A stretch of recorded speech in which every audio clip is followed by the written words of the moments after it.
সর্বত্র বাংলাদেশ জুড়ে যে অরাজকতা চলছে, সেই অরাজকতার রেশ কিন্তু আমাদের রাজ্যে পড়ছে। আমাদের রাজ্যের মানুষ তারা অত্যন্ত চিন্তিত, তারা দিনরাত এই আলোচনায় চলছে। তো স্বাভাবিকভাবেই বাংলাদেশের কোনো ঘটনা আমাদেরকে প্রভাবিত করে।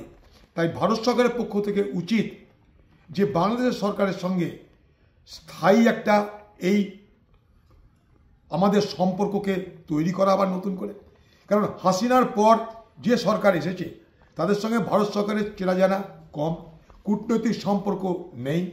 স্বাভাবিক কারণে ভারতবর্ষ সরকারের প্রথম উচিত হবে বাংলাদেশের বর্তমান যে সরকারের পরিকাঠামো, সেই সরকারের পরিকাঠামোর সঙ্গে আলোচনা করে আমাদের যে বাংলাদেশের সঙ্গে যে আমাদের সম্পর্ক, সেই সম্পর্ককে স্বাভাবিক করা এবং বন্ধুত্বপূর্ণ করা। তারপরেই আমরা আমাদের কথা বলতে পারবো। শুধুমাত্র মিডিয়াতে টিভিতে বলে তো লাভ হবে না। শুধু যখন আলোচনা করার সুযোগ হয়েছে তখন বাংলাদেশের আভ্যন্তরীণ পরিস্থিতি, বাংলাদেশ সরকার যতই এটাকে আভ্যন্তরীণ পরিস্থিতি বলে, আভ্যন্তরীণ বিষয় বলে চালানোর চেষ্টা করুক না কেন, আজকে বাংলাদেশের বিষয়টা আভ্যন্তরীণ নয়, এটা আজকে আন্তর্জাতিক হয়ে গেছে। তাই আন্তর্জাতিক যে বিষয়, সেই বিষয়ে সকলের বড় অধিকার আছে।